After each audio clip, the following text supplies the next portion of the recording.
بار بار میں ایک نصیحت خواتین کو کرتا ہوں، کیونکہ جب پردے کی بات آئے نا کہ خواتین کو پردہ کرنا چاہیے، تو خواتین یہ کہتی ہیں، یہ سمجھتی ہیں کہ اسلام ہمیں پابندیوں میں جکڑ رہا ہے اور مردوں کو کیا کر رہا ہے؟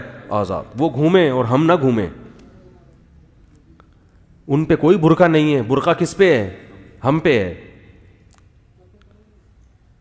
میں آپ سے ایک بات کہتا ہوں، میرے پاس خواتین کے فون آتے ہیں، 10 سے پونے 11 کال ٹائمنگ ہے نا، تو ہر طرح کے فون آتے ہیں۔ آج کل خواتین کے ساتھ ایک بہت بڑا مسئلہ یہ ہے کہ شوہر وفا نہیں کر رہے، یہ بہت بڑی ٹینشن بن چکی ہے۔ پہلے تو یورپ میں تھی صرف یہ، امریکہ USA میں، اب یہاں بھی یہ بیماری، وہاں سارے خراب نہیں ہیں کہیں یہ سمجھنے کو یہ، لیکن بہت بڑے پیمانے پر یہ گڑبڑیں شروع ہو گئی ہیں کہ مرد اپنی بیوی سے وفا، ادھر بھی دوستی، ادھر بھی دوستی، ادھر بھی دوستی، آفس میں وہی ہے کہ مختلف ناموں سے نمبر سیو کیے ہوئے ہیں۔ تو خاتون کہنے لگی، یہ پرسوں کی بات ہے، خاتون پریشان رو رہی ہیں۔ میں نے کہا دیکھو، یہ آپ کا میاں کیوں خراب ہو رہا ہے؟ اس لیے کہ خراب کرنے کے لیے عورتیں، بولو بھائی، موجود ہیں۔ علماء کہتے ہیں عورت گھر کی 4 دیواری میں رہے، لیکن معاشرہ کیا کہتا ہے؟ عورت جاب بھی کرے۔ کال سینٹر میں آپ کے میاں کے ساتھ کون بیٹھی ہوئی ہے؟ خاتون بیٹھی ہوئی ہے۔ ادھر بھی کون بیٹھا ہوا ہے؟ خاتون بیٹھی ہوئی ہے۔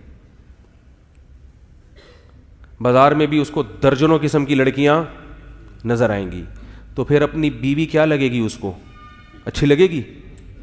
بولے یار ادھر ایک سے ایک ڈیزائن مارکیٹ میں پڑا ہوا ہے، ایک سے ایک ڈیزائن۔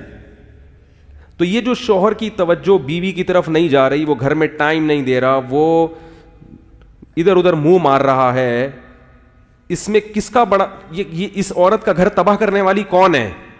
عورت ہی ہے نا۔ تو اسلام اس عورت کو پابند کر کے جو باہر گھوم رہی ہے، اس عورت کا مرتبہ اور حق بڑھا رہا ہے، اور جو لبرل لوگ ہیں وہ اس عورت کو آزاد کر کے اس عورت کا بیڑا غرق کر رہے ہیں۔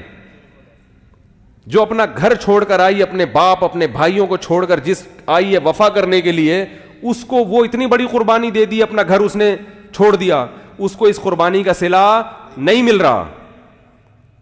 اور آپ کہہ سکتے ہیں چلو وہ عورتیں تو انجوائے کر رہی ہیں نا، جو کال سینٹر میں بیٹھی ہوئی ہیں، وہ بھی انجوائے نہیں کر رہی، یہ ان سے صرف چسکے لے رہا ہے۔ معذرت میں تھوڑے نازیبا الفاظ استعمال کر رہا ہوں، یہ ان کا بھی پورا حق ادا کرنے کے لیے تیار نہیں ہے، دوستی لگا رہا ہے۔ جب تک انٹرٹینمنٹ کا ذریعہ ہے دوستی نبھائے گا۔ جہاں اس کی عمر ذرا سی ڈھلکی اور چہرے پہ جھریاں آئیں، تو جیسے ٹیشو پیپر استعمال سے پہلے تو بڑا خوشبودار اور بڑی تمیز سے، استعمال کے بعد اس کو کہاں پھینکا جاتا ہے؟ کچرے میں۔ تو ایسے اٹھا کے کہاں پھینک دیتا ہے اس عورت کو؟ کچرے میں۔ اس کے ساتھ بھی ظلم ہو رہا ہے، اور اس کے ساتھ بھی، جو گھر میں اس کے ساتھ بھی ظلم اور اس کے ساتھ بھی ظلم۔ یہ بات آپ کو اللہ اس کے رسول کے علاوہ کوئی بھی نہیں بتائے گا۔ اس لیے میرے بھائی، ہمارے پاس اللہ اور اس کے رسول صلی اللہ علیہ وسلم کے احکام کو فالو کرنے کے علاوہ کوئی بھی راستہ نہیں ہے۔ اسی میں عورت کی بھی خیر ہے اور اسی میں مرد کی بھی خیر ہے۔ تو اپنے گھروں میں پردے کا ماحول بنائیں۔ جب علماء یہ کہتے ہیں نا کہ شرعی پردہ کرواؤ، اپنی بیوی کو اپنے بھائیوں سے پردہ کرواؤ، کہتے ہیں کہ نہیں کہتے؟ اللہ کہہ رہا ہے، علماء کیا کہیں گے؟ اللہ کہہ رہا ہے قرآن میں۔ آپ کہیں گے کہ ایسا ٹاپک لے کے بیٹھ گیا، ہماری دم پہ پاؤں رکھ لیا مولوی صاحب نے، معذرت۔ جب اللہ یہ کہتے ہیں تو اس میں فائدہ کس کا ہے؟ ہمارا ہی فائدہ ہے۔ اعتماد رہتا ہے انسان کو اپنے گھر والوں پر بھی۔ آج کیسے واقعات ہیں، بھائی کو بھائی پہ اعتماد ختم، جو بیرون ملک چلا جائے وہ پھر وسوسے میں مبتلا رہتا ہے، پتہ نہیں کیا ہو رہا ہے پیچھے، پتہ نہیں کیا ہو رہا ہے، ایک ذہنی مریض بنتے چلے جا رہے ہیں۔ اور پھر جو واٹس ایپ نے، فیس بک نے طوفان بدتمیزی مچایا ہے، وہ تو الامان والحفیظ۔ تو اپنے گھروں کی حفاظت کریں۔ یہ ذمہ داری زیادہ خواتین کی ہے، مرد کی ذمہ داری ہے اپنی آنکھوں کی حفاظت کرے، وہ وفا کرے۔ کل تو ایک خاتون بہت ہی تپی ہوئی تھی بھائی، وہ تمیز سے جو انہوں نے میری کلاس لی ہے ٹھیک ٹھاک سنائی، اور اسپیکر آن تھا، گھر والے بھی سن رہے تھے۔ میں نے اسپیکر آن رکھا ہوا تھا، میں نے کہا شاید کوئی مسئلہ، تو گھر والوں کے علم میں وہ پتہ چلا، وہ تو پھر میں بند بھی نہیں کر سکتا درمیان میں۔ اب جب ایک دفعہ ہو گئے تو اب کیا، وہ سمجھدار ہیں آپ لوگ ہیں بھائی، کہیں گے جب اپنی تعریفیں ہو تو اسپیکر آن ہوتا ہے، جب برائی ہو تو اسپیکر آف ہو جاتا ہے۔ اب پبلک سن رہی تھی گھر میں, انہوں نے تمیز سے جو ہے نا کھنچائی. انہوں نے بولا کہ آپ نے میرے گھر کو خراب کیا ہے, آپ 2 4 شادیوں پہ بیان کر کے میرے شوہر کو آپ نے خراب کر دیا. اس کے 10 درجنوں لڑکیوں سے دوستیاں ہیں اور فحش فلمیں دیکھتا ہے پوری رات بیٹھ کے, اور بار بار شادی کی باتیں کرتا ہے. میرے سے نہ محبت ہے, نہ عزت ہے, نہ تمیز سے بات ہے, نہ بچوں کو ٹائم ہے, شادی. ان کو تو میں نے کچھ نہیں کہا, میں نے کہا بیچاری مظلوم عورت ہے, اس کی سن لو, تھوڑا سا ہلکی ہو جائیں گی. سنا میں نے کہا میں دعا کرتا ہوں. میں کیا کہتا بیچاری کو. تو بھائی اگر کوئی فوج فلمیں دیکھ رہا ہے تو میں نے تھوڑی کہا اس کو یہ دیکھو, میں نے کہا اس کو کوئی لڑکیوں سے دوستیاں لگا رہا ہے تو میں نے یہ کہا کہ دوستیاں لگاؤ. میں نے کب کہا کہ دوستیاں لگاؤ؟ تو حرام ہے, ناجائز ہے. شریعت کے آدھے حکم کو لو, آدھے کو نہ لو تو یہ تو برائی ہے نا. اور اگر بیوی کو محبت نہیں دے رہا, عزت نہیں دے رہا, تو یہ میں نے تھوڑی کہا ہے. آپ میرے جتنے بھی بیان سنیں گے اس میں تو ہم نے جہاں زوجین کی حقوق کی بات آئی ہے یہی کہا ہے کہ اس کو محبت دو. بھائی آپ صلی اللہ علیہ وسلم اپنی زوجہ سے کس قدر محبت کا, ایک ہوتا ہے محبت اور ایک ہوتا ہے محبت کا اظہار. آج ایک تو محبت بھی شارٹ ہے, اور اگر محبت ہو تو اظہار ہی نہیں کرتے. وہ تکبر سمجھتے ہیں کہ ہم کیوں اظہار کریں بیگم سے کہ مجھے تم سے محبت ہے. بولیں گے سنو زیادہ ہی میرے سر پہ سوار ہو جائے. اس کو بالکل جو ہے نا ایسے بنا کے رکھتے ہیں کہ تاکہ یہ دبی رہے بالکل. ایسا نہیں ہے. رسول اللہ صلی اللہ علیہ وسلم, حضرت عائشہ فرماتی ہیں, یار یہ بہت بڑی ٹینشن ہے یار, شکر ہے بس اب ہو گیا, اب رہنے دیں, ہو گیا سیٹ, ہو گیا. حضرت عائشہ رضی اللہ تعالی عنہا فرماتی ہیں کہ میں پیالے میں جس جگہ سے منہ لگا کے پانی پیتی تھی آپ صلی اللہ علیہ وسلم تتبع کرتے, پیالے کو باقاعدہ گھما کے اسی جگہ سے پانی پیا کرتے تھے. یہ محبت بھی ہے اور محبت کا اظہار ہے. بہت مشکل ہے سمجھانا. آج کل اس قسم کا اظہار محبت مارکیٹ میں شارٹ. گرل فرینڈ کو تو بہت محبت کے اظہار کریں گے, میں آسمان سے تارے بارے سیٹنگ ویٹنگ, جو ٹرین کے نیچے آ جاؤں گا, 500 کا بیلنس ڈال دوں گا. یعنی کرتا یہ ہے کہ 500 کا میں یہ کر دوں گا. تو یہ تو علماء کہتے ہیں, ہم بھی کہتے ہیں, علماء بھی کہتے ہیں, تو قرآن و سنت کے حکام ہے بھائی. تو جو میاں خراب ہے, بعض خواتین وہ میرے کھاتے میں ڈال, یہ اس نے بگاڑا, میں نے نہیں بگاڑا بھائی, میں نہیں کسی کو اس قسم کے مشورے دیتا. تو جاہل آدمی ہے. ایسے تو ایک شادی والے بھی اس طرح کے بہت ہیں نالائق, ایک سے ایک فنٹر معاشرے میں.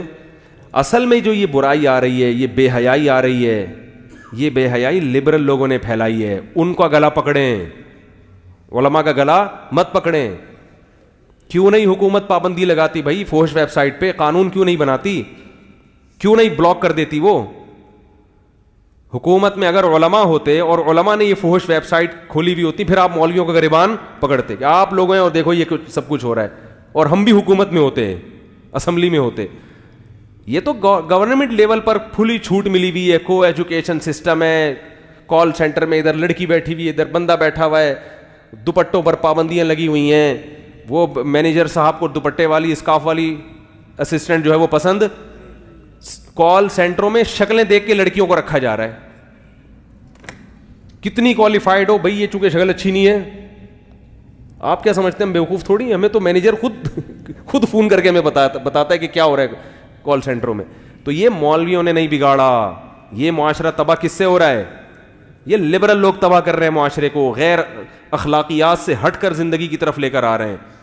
تو میں نے جو قرآن مجید کی آیت پڑھی تھی, دیکھو پردے کا حکم کو عورت کو فالو, بولو بھائی, کرنا پڑے گا. اللہ کا حکم سمجھ کے فالو کرنا پڑے گا. اب مرد کو پردے کا حکم نہیں دے سکتے, مرد بیچارہ پردہ کو مرد نہیں رہے گا نا وہ. اب کون ان کو کیوں اجازت نہیں ہے بھائی؟ مرد کو بھی فطرت نہیں ہے نا, فطرت تھوڑی چینج ہو سکتی ہے. مرد تھوڑی برقع پہن کے گھومے گا معاشرے میں. تو اللہ نے, وہ پھول میں کانٹے ہوتے ہیں نا, پھول کو چھپایا جاتا ہے.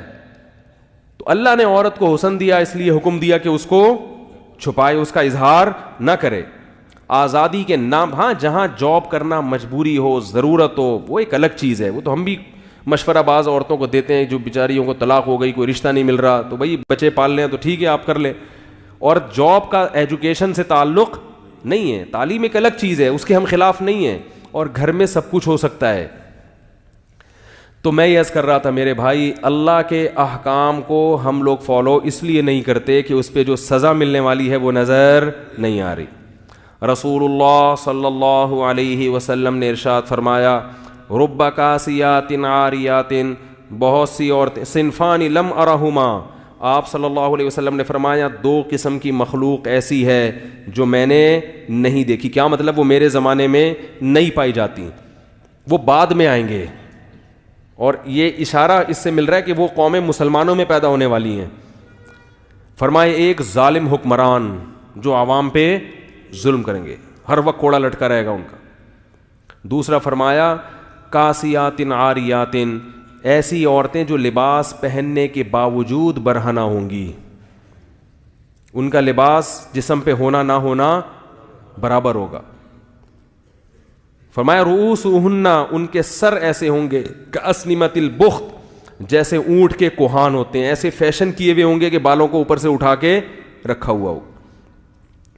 تو علماء نے لکھا ہے کہ ایسا چست لباس پہننا جس سے جسم کے اعضاء جھلکتے ہوں، یا ایسا باریک لباس پہننا جس سے جسم کی کھال نظر آتی ہو، اس سے یہ مطلب ہے کہ لباس کے باوجود کیا ہوں گی؟ برہنہ. اور آپ صلی اللہ علیہ وسلم نے فرمایا ایسے ظالم حکمران اور ایسی عورتیں لا یجدن ریح الجنہ وان ریحها لیوجد من مسیرۃ کذا وکذا، یہ جنت کی خوشبو بھی نہیں پائیں گی، حالانکہ جنت کی خوشبو تو اتنے سال کی مسافت سے محسوس ہونا شروع ہو جائے گی. اتنا دور رکھے گا، چاہے یہ نماز پڑھیں، چاہے حج کریں، چاہے زکوٰۃ دیں، لیکن آپ صلی اللہ علیہ وسلم کی حدیث کے مطابق یہ جنت میں نہیں جا سکتی. کتنا بڑا حکم ہے، مگر آج اس حکم کی دھجیاں اڑائی جا رہی ہیں. ایک بات میں بار بار کہتا ہوں، دیکھو اپنی بیٹیوں کو پراپر ڈریس پہنایا کرو. لوگ کہتے ہیں ہماری بیٹی ہمارے قابو میں نہیں ہے. بالغ ہونے کے بعد اگر قابو میں نہیں ہے تو بات سمجھ میں آتی ہے، بچیاں تو قابو میں ہی ہوتی ہیں نا.